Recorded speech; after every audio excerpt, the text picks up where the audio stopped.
Salut tout le monde, c'est DJ Hamida, on est en live ici même en interview avec Actu du Rap.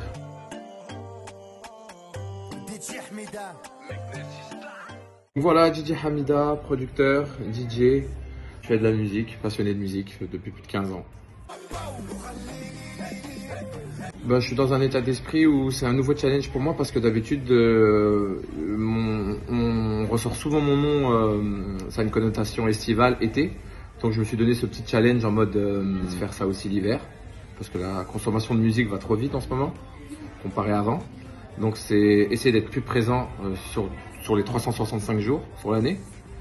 Et puis surtout, étant donné que c'est dans tout ce qui est terme estival, c'est de la musique qui te fait oublier tes problèmes. Là, ce qui est bien, j'ai pu raconter des thèmes et puis des problèmes personnels comme des problèmes sociaux, quoi. Donc voilà. La création de l'album a commencé à partir de septembre. Et je devais sortir ça en janvier, voire décembre. Mais étant donné que je suis marocain et vu le parcours de la Coupe du Monde avec l'équipe du Maroc, j'ai tout mis à droite et puis je dis non, l'album il attendra parce que c'était la dernière fois qu'ils sont partis aussi loin que ça, c'était en 86, l'année de ma naissance. Donc je dis non, on est en train de vivre un truc exceptionnel. Donc j'ai mis un peu de côté, donc ça c'est parti de septembre jusqu'à fin janvier, début février. Moi et lui, on a un binôme qui est très gagnant, comme moi et l'artiste. C'est des mecs avec qui je travaille depuis 2010, 2009. Et on s'entend super bien en studio, on se comprend. Et puis surtout que là, c'était vraiment c'était un thème plus sérieux qui parlait des relations de couple entre des enfants issus de l'immigration. Et ça a fait beaucoup parler. Donc ça a lancé un débat et quand ça lance un débat, on a beaucoup de viralité au niveau du morceau, même sur les TikTok, même sur les streamings et tout. Je prends l'exemple sur un mec comme Rimka, avec qui j'ai travaillé. Donc après, si t'es vraiment passionné et que tu veux vraiment rester vraiment à jour, faut toujours se mettre à jour. Si tu veux rester dans l'air du temps, ok, tu garderas. Si tu ne veux pas rester dans l'air du temps, tu auras que cette basse fan que tu as eue à l'époque. Après, je me suis dit, la musique, ça n'a pas de frontières. Donc pourquoi pas, surtout maintenant avec le streaming, on peut être écouté partout en temps et en heure instantané. Je me suis dit pourquoi pas essayer d'élargir ça, quoi.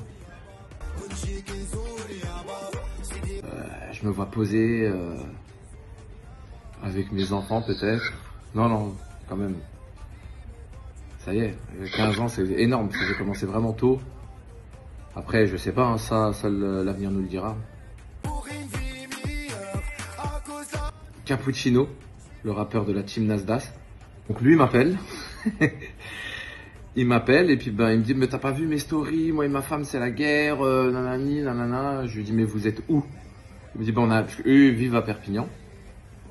Et eux, ils sont à l'aise de montrer tout ce qui est privé entre eux. Donc moi, je lui dis, viens toi et ta femme, viens au ski. On va essayer d'arranger ça et tout. Il me dit, mais non, laisse tomber. Je lui dis, laisse-moi son numéro de téléphone. Je l'ai appelé. Je lui dis, venez déjà, ça va vous sortir de votre contexte. Et donc je suis arrivé, tac, j'ai pris mon petit, parce que j'ai un home studio tout le temps avec moi. On a fait un morceau, je les ai réconciliés, on en a fait un clip et puis ça sort aujourd'hui. Et l'anecdote du studio, en fait lui il partait dans un autre délire. Non, on avait cet objectif et cette optique de faire un morceau qui n'avait rien à voir avec ce qu'on a fait. Je lui dis non, raconte vraiment ce qui s'est passé là. Et raconte vraiment ta vie. Et puis les gens j'ai de très bons retours par rapport au morceau. Donc lui aussi m'a appelé tout à l'heure et il m'a dit franchement merci parce que à la base je voulais pas ça et j'étais pas trop chaud, mais en fait c'est bien. Voilà l'anecdote.